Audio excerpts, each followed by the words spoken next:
Good afternoon, greater Philadelphia area. This is Toole Time, Real Estate Radio on WWDB 860 AM.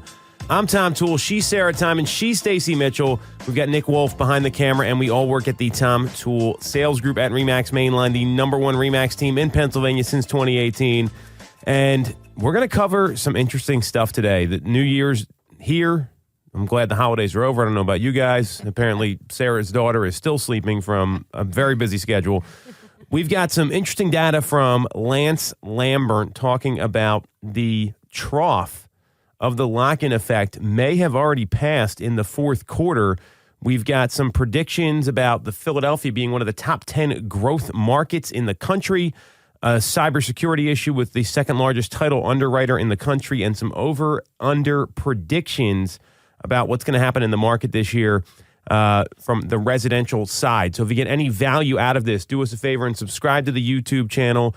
Click on the bell for notifications. We're here every Tuesday at 3 o'clock. So let's get going here with Lance Lambert's predictions. So if you don't know Lance Lambert, he's got a website. It's called ResiClubAnalytics.com. He's one of the preeminent housing economists out there, in my view. And he's got a data point here that I found to be very exciting.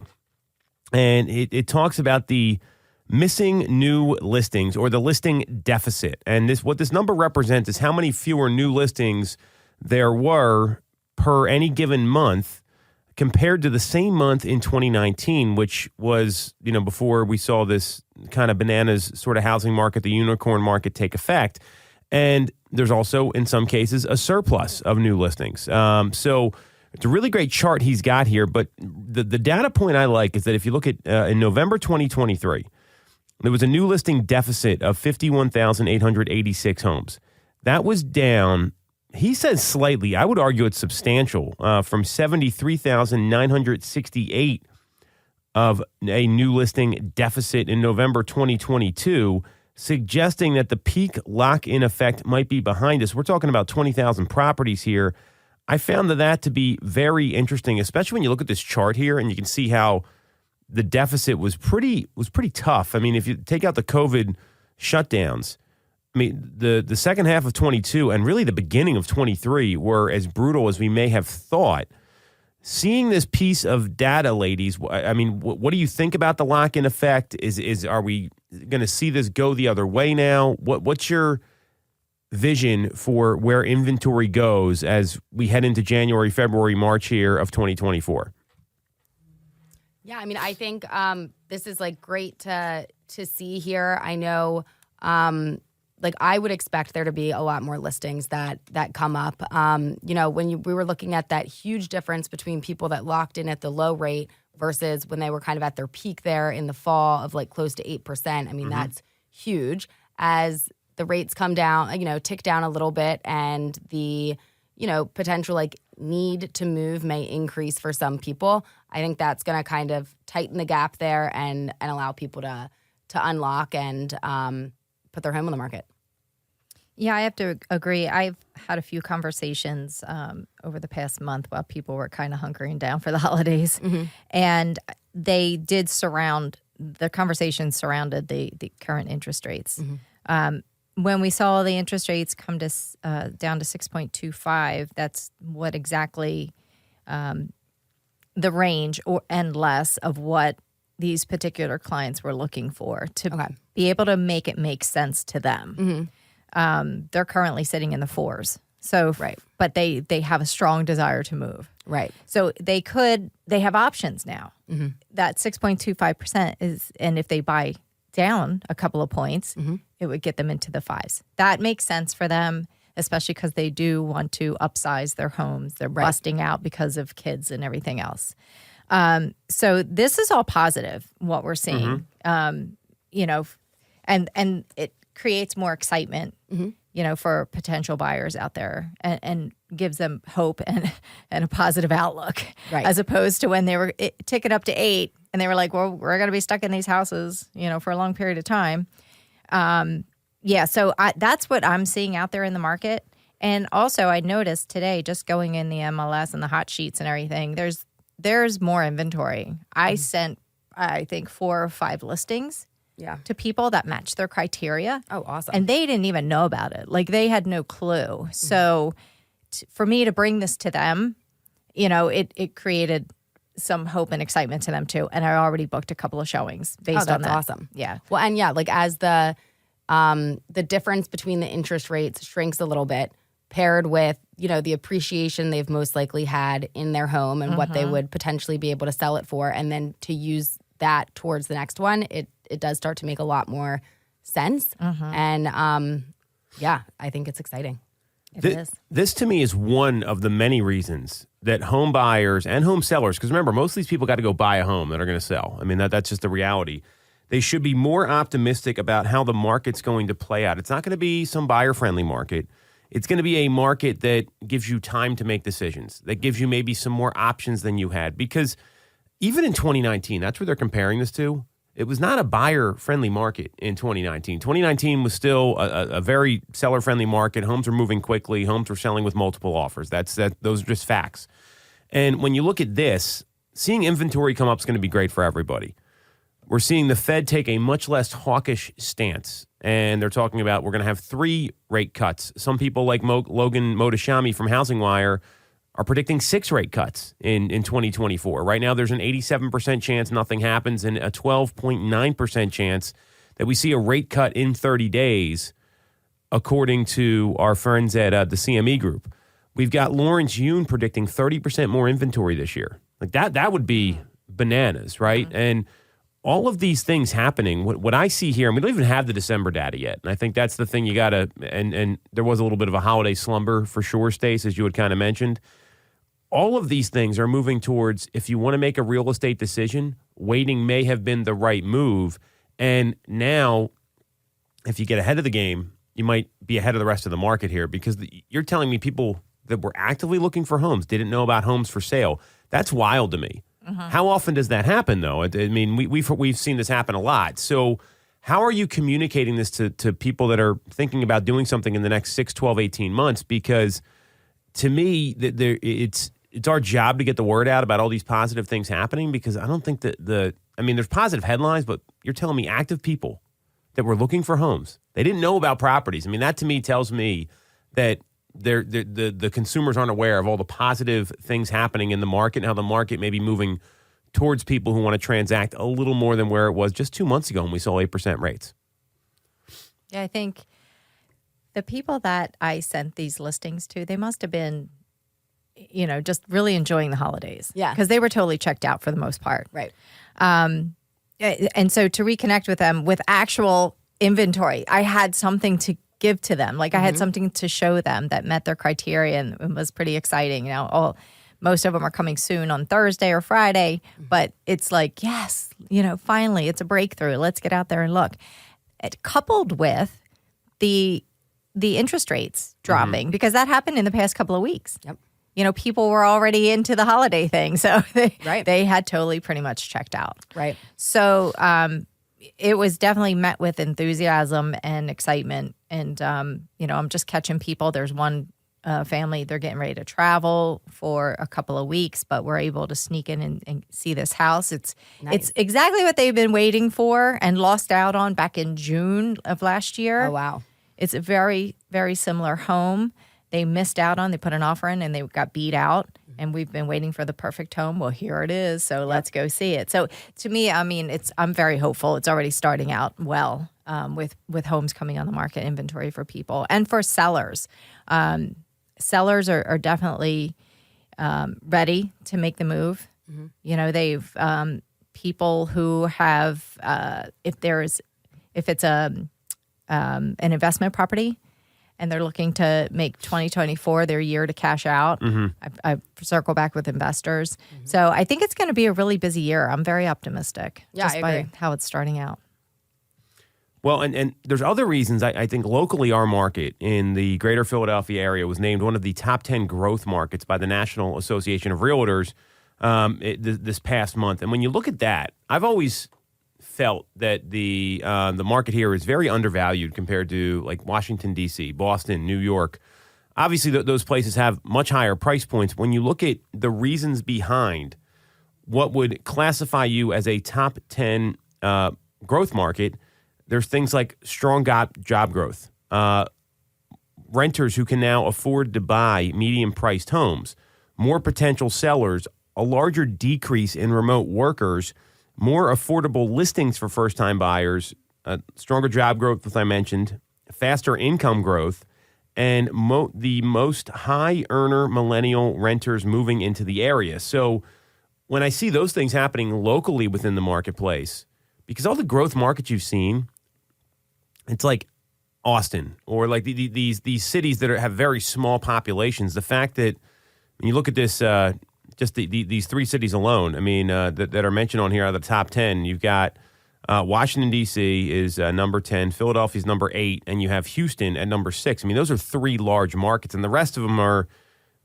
smaller markets with the exception of Dallas, which is ranked at number 2. I see all that as even more positive news. And these are things that people don't realize. I mean, when you've got job growth coming to the marketplace and you've got more people making money coming into the marketplace, that's great for sellers along with buyers. So the fact that I've never seen Philadelphia on one of these lists, like ever. It's usually like these other cities, Austin's an example. A lot of the cities out west, like Seattle, Denver, those places. So are you feeling any of this like relo sort of demand coming into the market right now? Have you heard of any of that? I know we're one day in here, even though we've been working the past month. There's other people that haven't. So is this having an effect on the market as well, is my question? I know I have one couple that I've been working with that is relocating into the area. That might be it for me for like people that I know or like have transferred jobs or jobs have moved them this way. I have one also that I can specifically think of off the top of my head. Right. How about Harrisburg, Carlisle on this list? Yeah. Uh-huh. That's exciting. I guess. Like Western or Midwestern Pennsylvania doesn't make a list anywhere for anything. Yeah. I lived in Carlisle for like a year and a half. Did you? Oh my gosh. Yeah. But Harrisburg is booming right now, with the airport and there's, look, Tom. I haven't been to Harrisburg since a 7th grade field trip, so you'll have to fill me in, Stacey. It is. It's becoming like a big hub for distribution centers, and it's really, really growing. So I can see why that's on the list. People are moving to that area for sure. Yeah. Well, you get a lot more bang for your buck in marketplaces like that. I mean, I'm surprised that in general, you look at how close these places are to D.C., Philadelphia, New York. Just take those three. It's surprising to me you haven't seen more development. Lancaster's another area that has, that's kind of adjacent there. So is that in the Carlisle, Harrisburg metro? Is that how it works? No, Carlisle's like out further. I think Carlisle's like a little bit past Harrisburg. I think. Okay. Yeah. And Lancaster's in between. Yeah. In between like Harrisburg and here. Yeah. So Lancaster's like in the middle. Mm-hmm.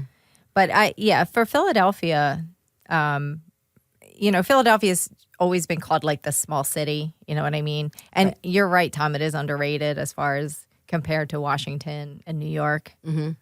And I guess that's why people love it also, because it's right in the middle. Right. You can get to everywhere you want to go. Mm-hmm. You can get to D.C. quickly, New York, all the airports, all the major highways and arteries. So it's I like seeing Philadelphia on the list here because it's going to come out to the suburbs too, where we are. We've seen that already. For sure. And it's also, you look at the places that are mentioned here where, and some of the reasons that you're seeing that people are making more money here now. There's more companies that are coming to the area. And, the thing here, and my hope is that it seems like consumers are now realistic that they're not going to see 3% and 4% rates again. And that's the thing that not a lot of people are talking about. Getting to 6.25% locally, and they've been bouncing, and that's not everybody. That's like A+ credit. You got a lot of cash in the bank. Those are the kind of people that are getting those rates. It's all individuals. So one of our lenders mentioned that today. I think that's pretty important just to annotate here.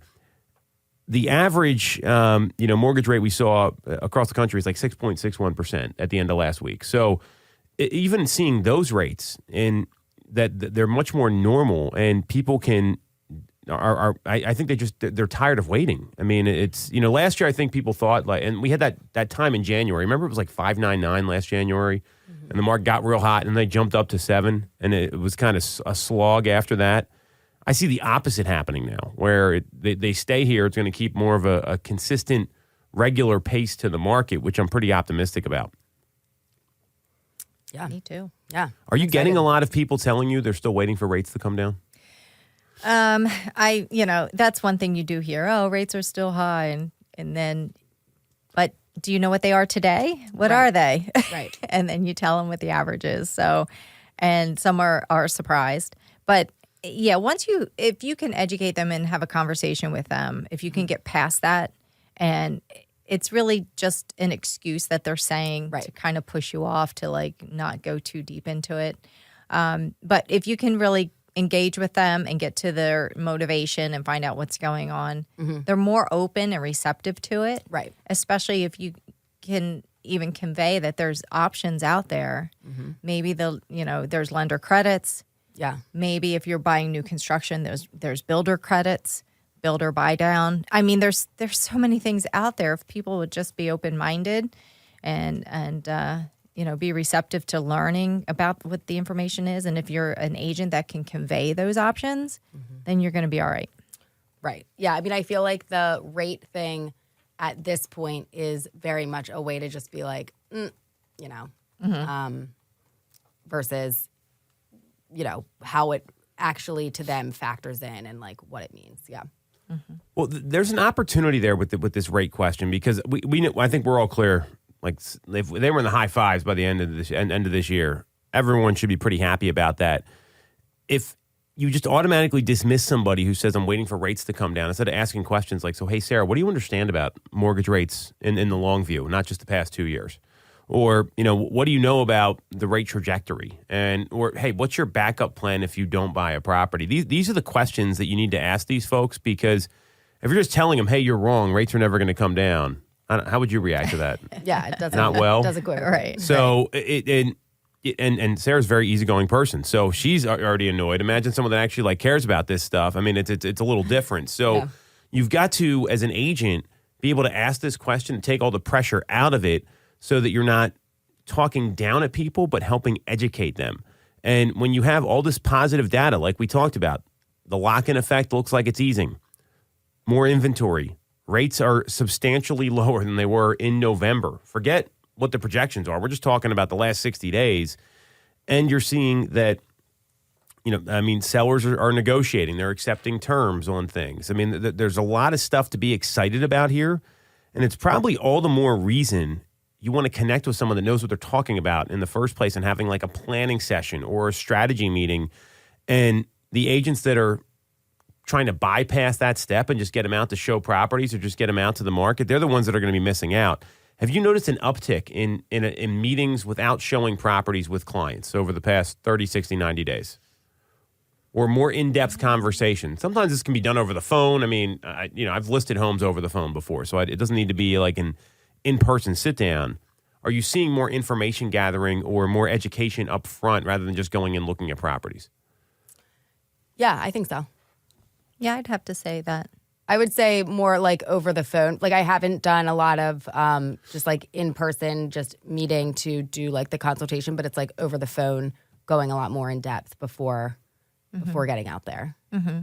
Same. Okay. I've had more over the phone in depth, but I've had a handful of in person. Mm-hmm. They were working with other agents and haven't been successful, or they just wanted to go through the process so they have a better understanding. And I'm always open to that. Oh, yeah. I love sitting down and going over everything before we start looking. If that's a possibility. Yeah. Sometimes you can't. Sometimes you meet them first at the showing. Right. Sometimes it works out that way. Right.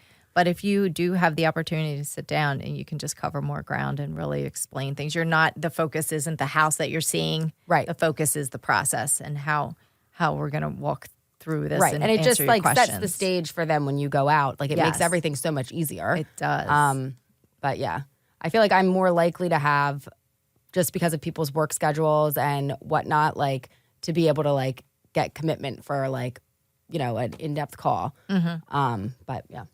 Well, I'm glad. I mean, I'm not surprised to hear that. I think this is going to help consumers a lot, being able to do that. And here's what I envision happening. We're running a training around this about how to show value as a buyer agent, because in the past, I don't know, 2-3 years, I mean, just think about the last time this wasn't the case. There's so many people that just they show houses and expect them to buy. They're not actually like meeting them in the process. And imagine if you went into every meeting with a buyer and you said, hey, so Sarah and Stacey, I know you guys are thinking about buying something. Here's what most agents are going to do for you. They're going to meet you.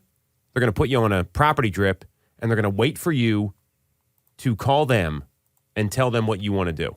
Here's all the things I'm going to do differently. And you lay out, I'm going to break down closing costs for you. I'm going to show you how the process works. I'm going to give you advice on how we can negotiate potentially with a seller, what the situation is for a property. I'm going to prospect off-market properties this way. And you had a whole value prop. Then when you share, this is all the things we're going to do differently, and here's what's going on in the market, I don't see how an agent that doesn't do that is going to really do any business unless they happen to know someone or have the relationship, because that's where this is going right now. And this is what always used to work really well prior to 2020, and people just got away from it because you didn't need to. Let's face it, the market was so hot. Homes were moving at a record pace.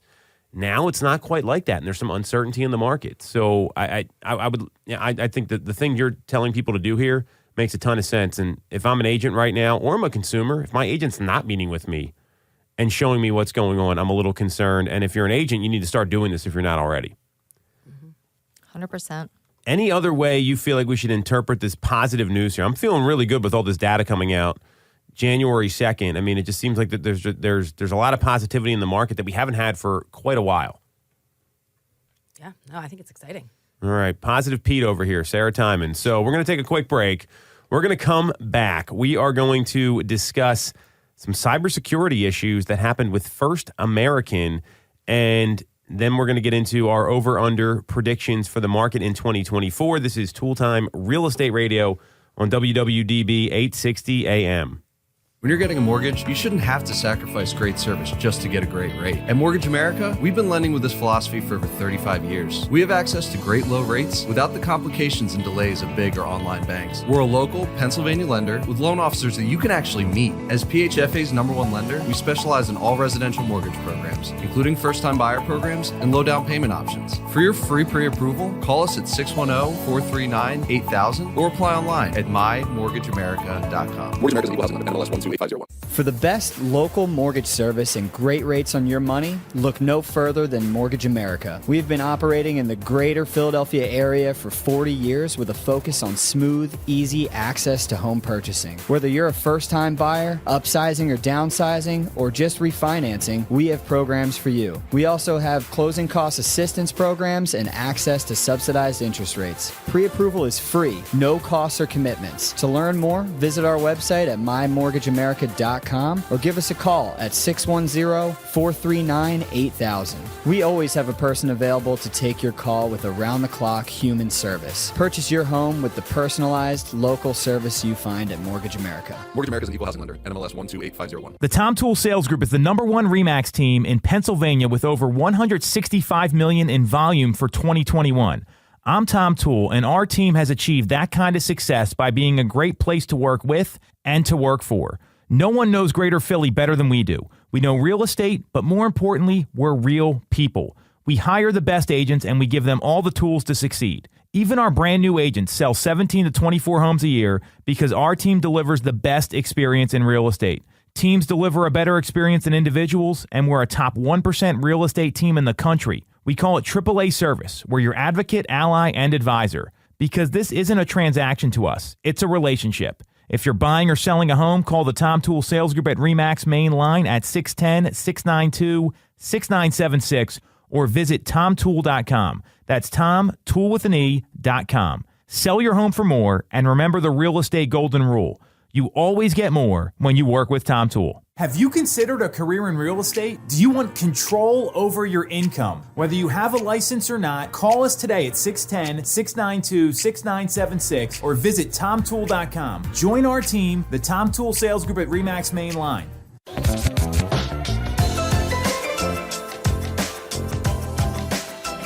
Welcome back to Tool Time Real Estate Radio on WWDB 860 AM. I'm Tom Toole. She's Stacey Mitchell. She's Sarah Tymon. We've got Nick Wolf behind the camera. We all work at the Tom Toole Sales Group at RE/MAX main line, the #1 RE/MAX team in Pennsylvania since 2018. And we're going to talk about something that I don't think gets talked about enough in the industry, cybersecurity, especially with wiring instructions.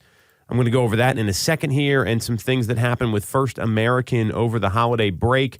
And then we're going to give you our over-under predictions for key metrics in the housing market. So if you like what you hear, or you just want to schedule a time to talk about your real estate needs in regard to this, click on the link in the comments, subscribe to the YouTube channel, hit the bell for notifications, and we'll keep the content coming every Tuesday at 3 o'clock. So First American, if you don't know who they are, they're the second largest title insurer in the country.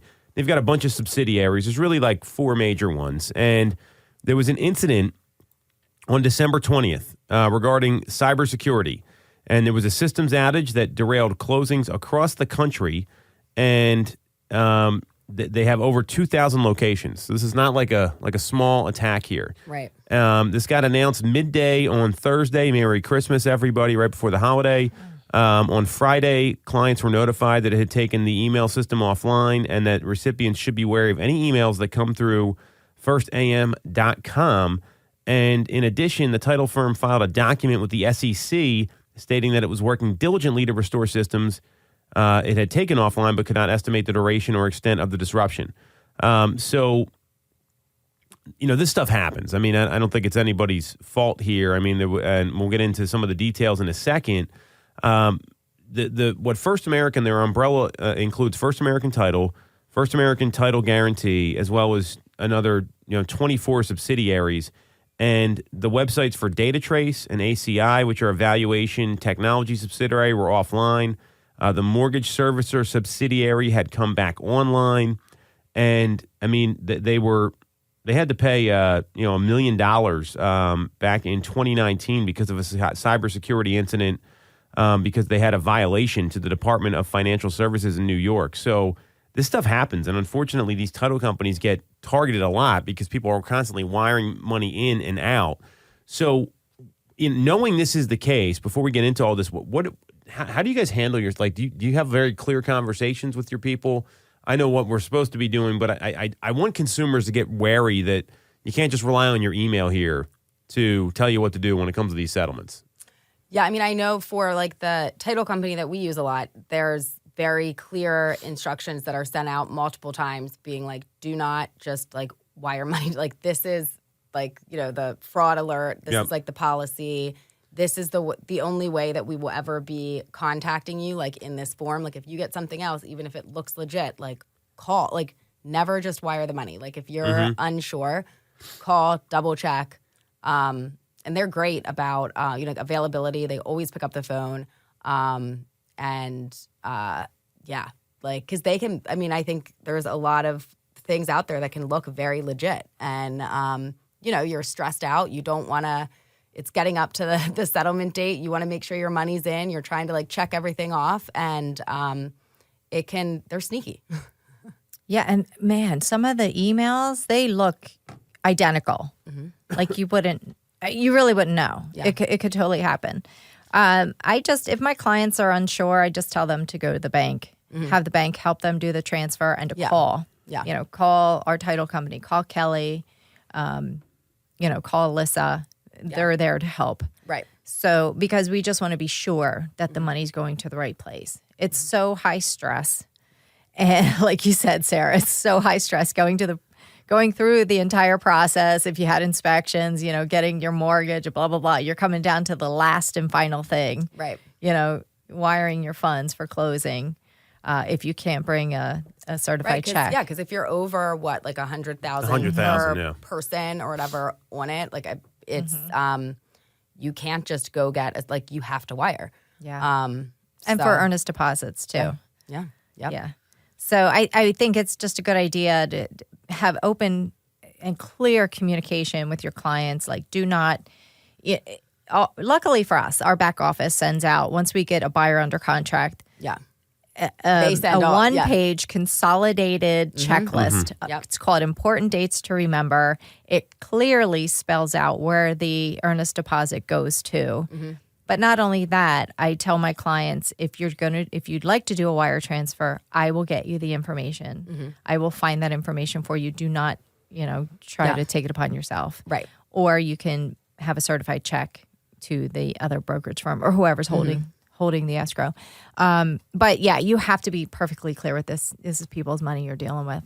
Yeah. And most people they're aware.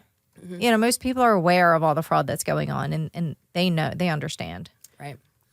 So I'm so glad you both said I call to confirm, because if you're not doing that, it's very easy to spoof an email address. If you don't know what that is, it's basically someone copies your email. This has happened to folks before where they can go in. I mean, you could download any one of your photos right now from our website. Like, we're out there as real estate agents. Make up some new email. It could be, TomTooleRemax@gmail.com or something, right? And then email them, says Tom Toole or Stacey Mitchell or Sarah Tymon. And you could email your clients, and this has happened, and they say, hey, here's the new wiring instructions. So that's why the back office is really important. That's one of the value props of having a team versus an individual. And we also confirm everything over the phone, because if you're not doing that, like that violates your cybersecurity insurance that we have, which we have that in place for this reason. So that's really critical. The other thing is, you don't just want to be cavalier with this stuff. And, you're dealing with a lot of money here. Wire transfers are meant to be safe. But if you're not in communication with your client base and telling them, like, hey, here's what goes on, here's what happens. And our title company, they'll send out like, hey, wire fraud is real all the time. Now, the challenge with this, too, is they also have a lot of like personal information on these websites and especially these databases. So it was apparently a ransomware attack that happened. And there's like a gang out there. It's called Alv and Black Cat or something. I don't know what any of this is. And they had 1.3 million customers had their information compromised. So I mean, these are just challenges that come up, and it's really why you want to make sure you have a team guiding you, number one, but also like there's somebody helping you as an agent, because if you don't have an assistant, you're trying to do all this stuff yourself, and then you are the assistant, it gets really challenging. So you call to confirm. Any other steps you take? I mean, I always go over the settlement sheet with people. I make sure, like, when you're dealing with the money at the end, I find that to be really important. Anything else that you're doing to help safeguard people, or just over communication? Yeah, and I mean, I would say there has been more than one occasion where I have looped, the settlement officer in on like a conference call, like, the day before or leading up, if there are any questions about, little line items, or if they are nervous about wiring it or whatnot, just being like, you know what, let's all just like connect on a quick call here. And that tends to make people feel a lot better. Yeah, I think that's probably the easiest thing to do.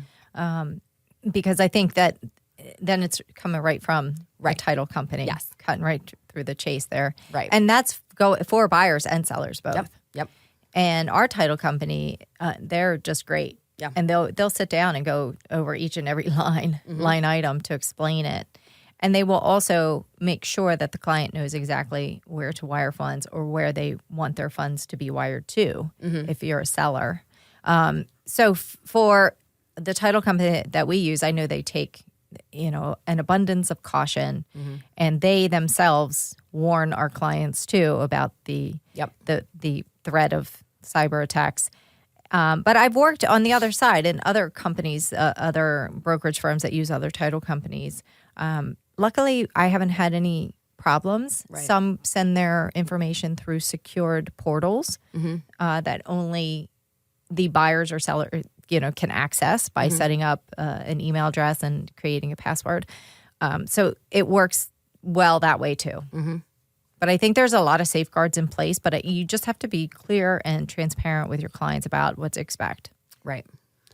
Yeah, it's not the most fun topic to discuss. When you see companies like First American, if they're vulnerable, these people that do this, they're very intelligent. And it's you're not like you're dealing with someone that doesn't know what they're doing. I mean, it's criminals are intelligent people, and they tend to be able to outthink and zig and zag and do all those things. So just verify everything over the phone is the best advice I have for anybody here. This is what you want to be doing. I mean, we're very fortunate to have with our team at our firm, we have cybersecurity insurance in place, so we can make sure that we can protect ourselves and our clients in that regard.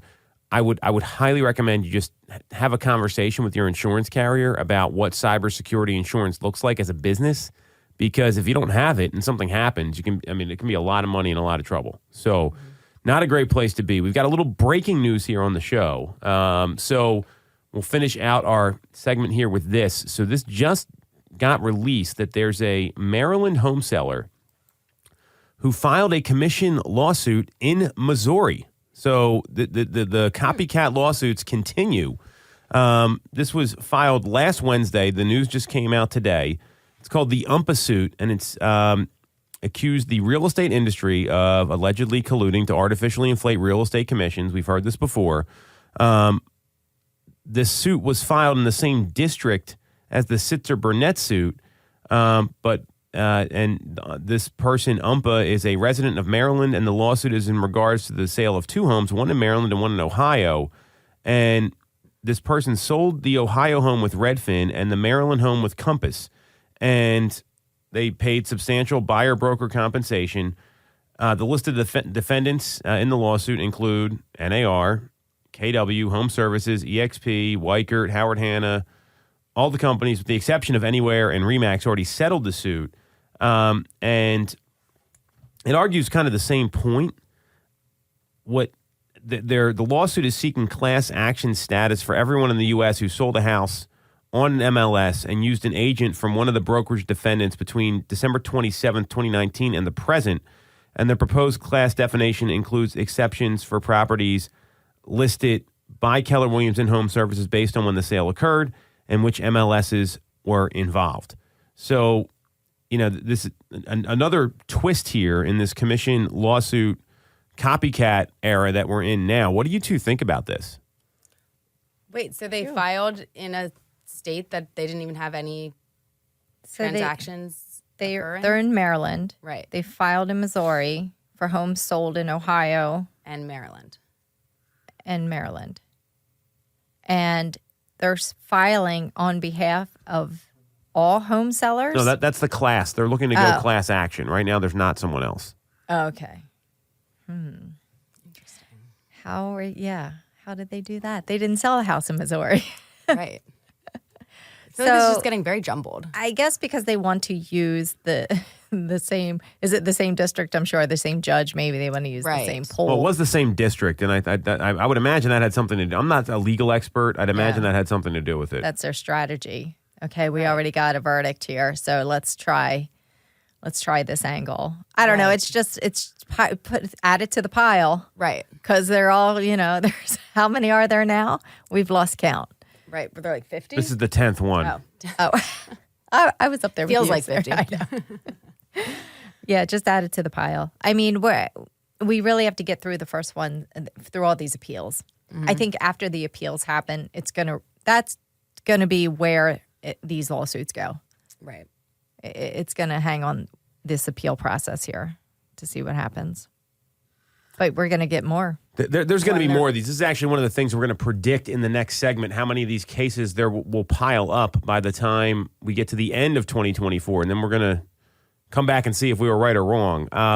This is going to continue. What I'm not the thing I'm most surprised about it when you look at all these lawsuits is there have not been more MLSs named in the lawsuit. There was one that got named, I believe it was in one of the lawsuits here of the other 9 that were out there. And, when you look at the MLS and NAR, I kind of get it because there's that forced usage of that could have some validity to it. And eventually what I see happening, and this is what RE/MAX and Anywhere had done, is they said, hey, you don't have to be members of NAR anymore. The problem is that the local association forces us, if you want MLS access, you got to be part of an association, which I think that's going to be a problem here.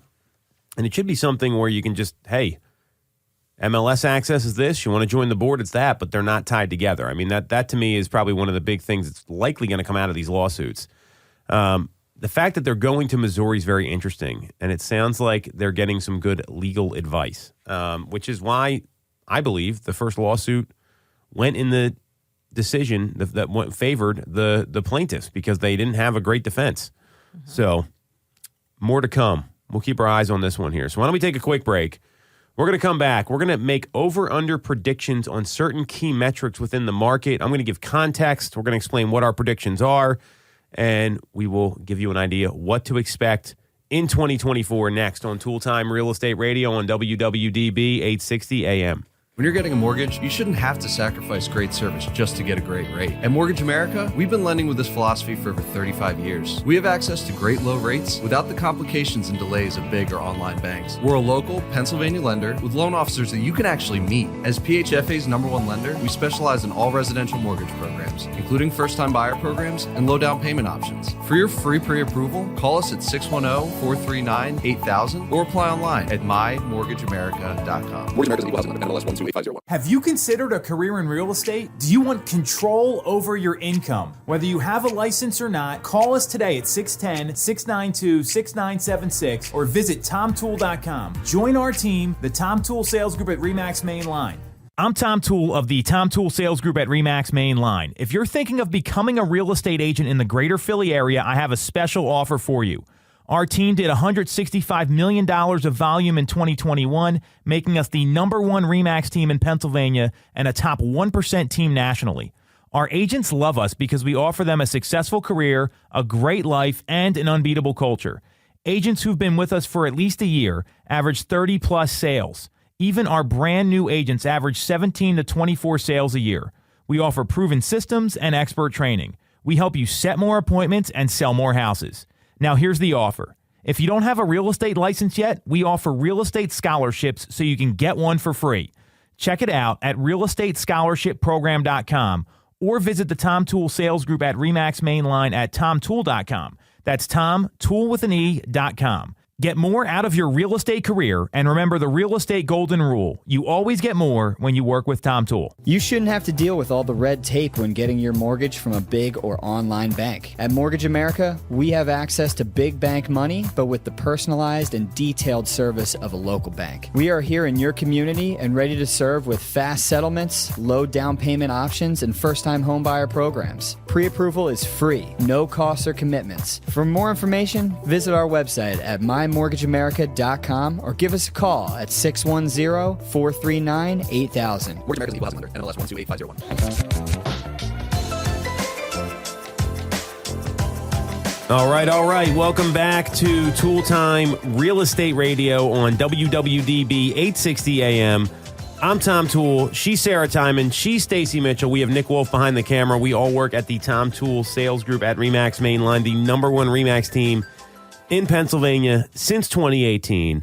And we're going to give you some over-under predictions on the market for 2024 and name some of our 2023 winners and losers. So we'll go through all this now, and then we'll kind of see how we made out at the end of the year. So if you get some value out of this, make sure to subscribe on the YouTube channel, hit the bell for notifications, or click on the link in the comment if you want to schedule a call about your needs with our amazing team. So here's what we're going to do, ladies. You get the over-under concept, right?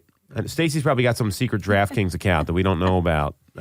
So I'm going to give you a couple stats, and then we're going to actually, let's start with the biggest winners and the biggest losers of this year and who will be the biggest winners and biggest losers of next year. And think about like a company or an individual. Looks like you guys are thinking about this. We'll do this at the end. This is a little bit of a surprise here. So let's go over the over-under first. So mortgage rates. To give some context, the average mortgage rate at the end of last week was 6.61%. So this is a national number. The line that we set was 6.375% for the average for the year. Are we going to be over or under at the end of 2024? Under. Over. Tell us more. I think we'll be below that. I think the way that the rates are trending and with the Fed signaling that they're going to be, dropping the basis rate, I think it's going to fuel the mortgage market, and we're going to see rates probably in the high fives. That's my prediction. I think that there's going to be periods that they have dipped down, and I think that for certain home buyers, their rate will be in the high fives. But if it's the national average for everyone who purchases a home, if we were down at like, 6.25 but like the end of last year, but the national was 6.61, I feel like we're going to still be, it's going to be right around there, but I think we'll be just over. So I'm actually with Stacey on this. I believe we're going to be under. Well, I hope I'm right and you're wrong in this case. And then I'm not holding any punches here. With the Fed saying they're going to make 3 rate decreases, and the fact that they've adjusted their inflation target, it's not 2% anymore. It's 2.4%. That's going to bode really well for us. And if they continue to do that, and some people are predicting even more rate cuts. I mean, that's just what they've committed to. Now, we don't know what's actually going to happen. That to me is pretty exciting. So I see us being just under 6.375% on the average for the year. Obviously, you can get lower rates, like you said, Sarah. That's a very good point. That's the average. So number of home sales in 2024. This is not sides. This is number of home sales. So seasonally adjusted 4.25 million. To give some perspective here, the seasonally adjusted number that we saw this year was right around 4 million. So, I mean, I want everyone to kind of understand that. So, are we going to get to 4.25 million? I say yes. Yeah, I say yes. I'm going to go over. Ooh. I know. Yeah, let's do it. I think with the interest rates, there's so many people that sat on the sidelines and they're going to be like, okay, now is the moment. Because number one, it is an election year and there is uncertainty. But if people are thinking, let's do this now before whatever may be, let's get this right. I think it's going to really fuel and drive the housing market. And I think that it's really key, those interest rates in where that home sale is going to fall. So I'm also over on these. I don't think people can wait anymore. And right now, if you look at some of the data coming out from NAR, it's 25% of homeowners are thinking about selling this year. Doesn't mean they're all going to sell. Right. I mean, I can tell you that would be insane. So if and we're seeing inventory coming up, the listing deficit's decreasing. If supply comes up, people will buy those homes. As long as they're priced right, they show well. We know the qualifications there. So I see it being slightly over. I could see like 4.3, 4.4 million, somewhere around there. Some people, the predictions are anywhere between like 4 million and like 4.71 million is the number. So there's a lot of that going on. I like it a little over that, like somewhere in the 4.3, 4.4 range could be the case. But it's because of people being okay with rates. We talked about this before. You can't wait much longer. Yeah, the people that wait it and have like little kids, right? So you've got a young daughter, right? I've got little kids. When you start to run out of space in your home, it gets worse every day. Yeah. And those are a lot of the people that feel locked in right now.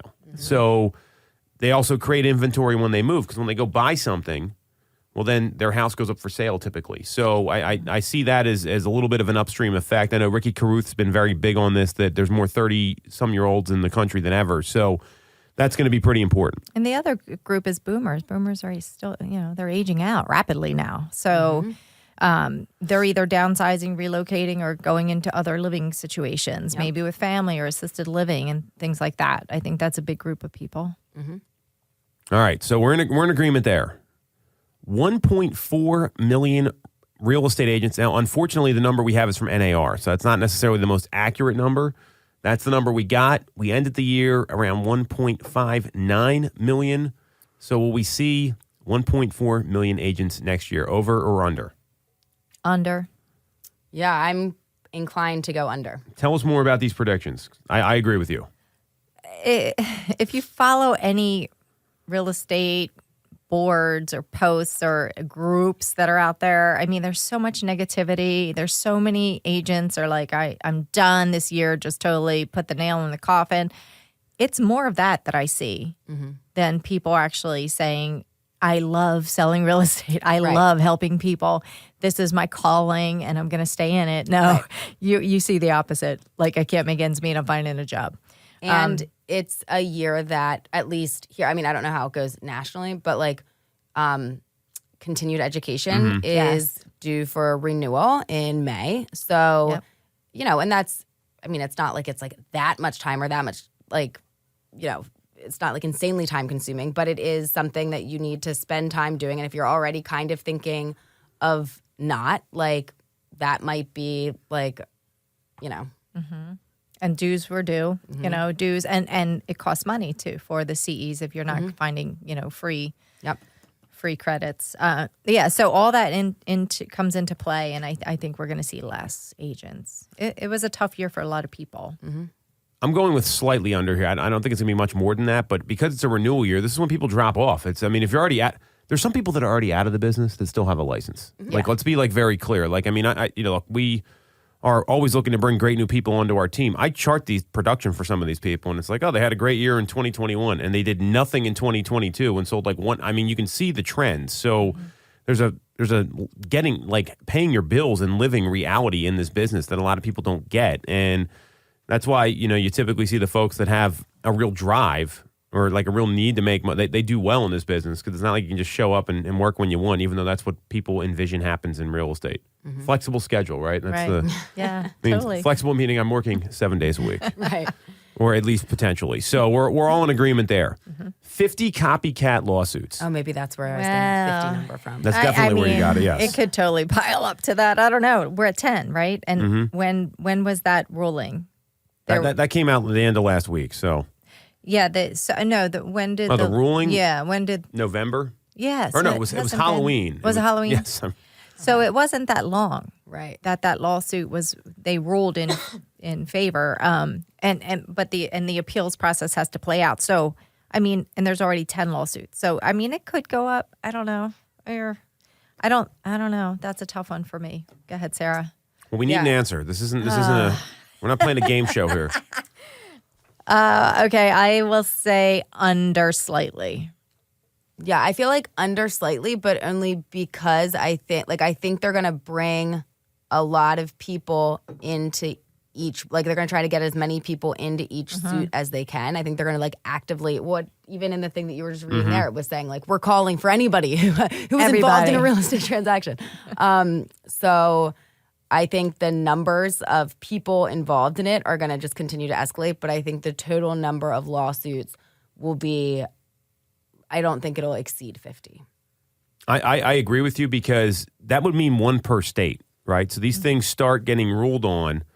Well, if you notice the one that just got this UMPA lawsuit, they didn't mention the companies that already settled, right? And some of these things are going to settle. So I believe it's going to be under. There's going to be a lot of them. Don't get. I mean, there's multiple in Texas. A lot of this is going to depend on the politics of the state too, and who the judge is, and there's all these variables. So I do agree it's going to be under slightly, and some of these cases are going to consolidate or just go away. So it sounds like we're in agreement on a lot of these, which I like. So we got like 4 minutes left here.